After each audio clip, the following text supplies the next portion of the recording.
Unang-una, pag-usapan muna natin yung pinakita niyo diyang video na isang abogada Yes. ang nagsalita. Medyo nilinlang nga tayo nitong prosecution eh. Parang Mm. una, sinabi nila na yun ang haharap para magpresenta ng testigo. No? Akala Mm. natin siya ang mag-handle ng presentasyon ng testigo. Yung pala, magsasalita lang doon, magpupropaganda lang. Babanatan lang si Inday Sara na dumating, ano ba, pupunta pa yan dito, gagawin daw nilang hostile witness. Yung pala, nag-ano lang.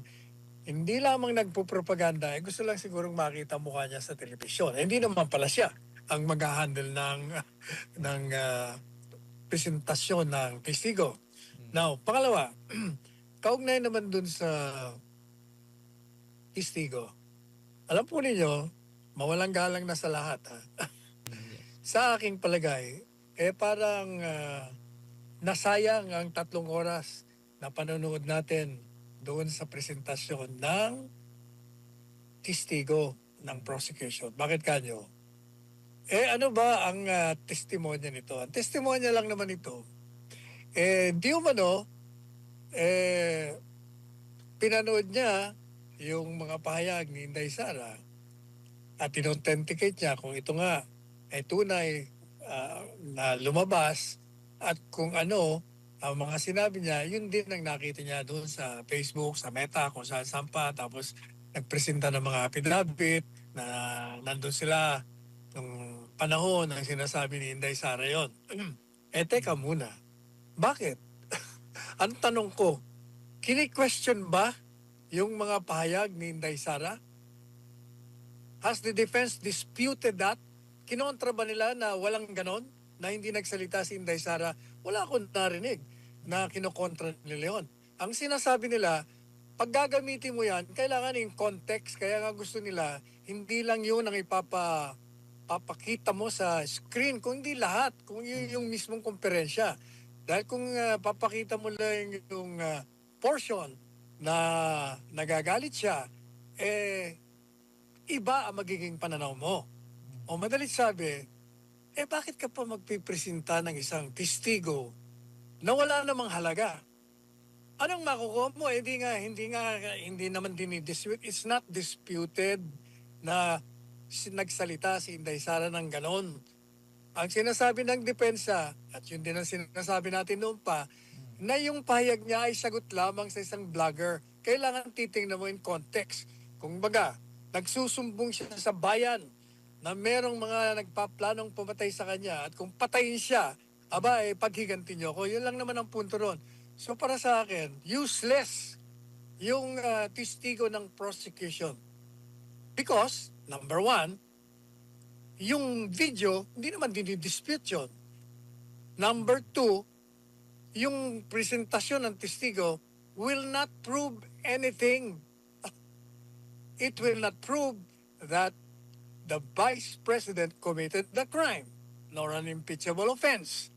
Kaya, sa totoo lang, ngayon ang cross-examination, pero kung ako abogado, no cross-examination. Useless para sa akin. Meron Mm. akong napansin nga pala kahapon. Yes, attorney. Kahapon, alam mo yan si Unti, Mm. Yes.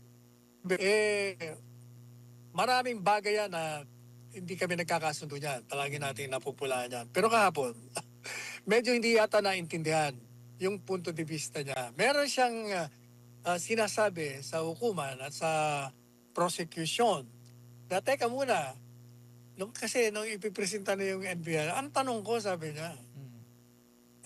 hindi niya naman naprobahan.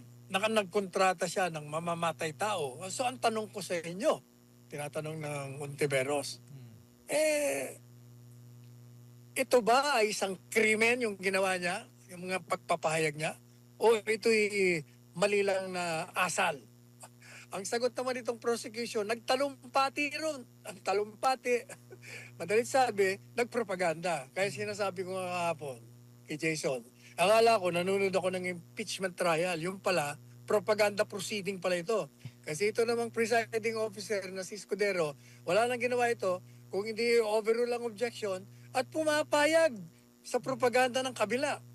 Oh, Kaya useless. Pero yung punto ni Ontiveros, sinasabi niya, teka muna, nagpipresenta ka ng testigo mo dyan. Ano bang saysay niyang presentasyon mo yan? Hindi, kasi sinasabi niyo na nagpanta siya at nagkontrata. Ay wala naman kayong ebidensya na nagkontrata nga ng assassin. So anong saysay yung testigo mong yan? Yun ang punto niya. Nakakala naman ng isang senador, akala niya naman, itong tanong na ito ay parang laying the foundation para makapagsalita ng propaganda ng mga isa. Hindi. May punto si Ontiveros doon.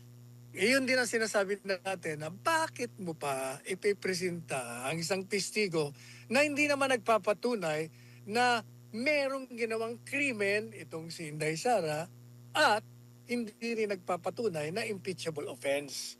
Kaya useless. Sana hindi na mag-cross-examine ng depensa kasi ano may cross-examine mo doon? Hindi naman nila dinidispute na talagang merong press conference. Hindi naman nila dinidispute na sinabi ni Inday Sara yun. Ang sinasabi lang nila, o sige, nagsalita siya ng gano'n, pero pakinggan niyo kung bakit niya ginawa yon. At yung ginawa niya, yun ay kasama yun sa kalayaan ng pagpapayag at walang krimen doon. Yan ang punto de vista ng depensa na tama naman.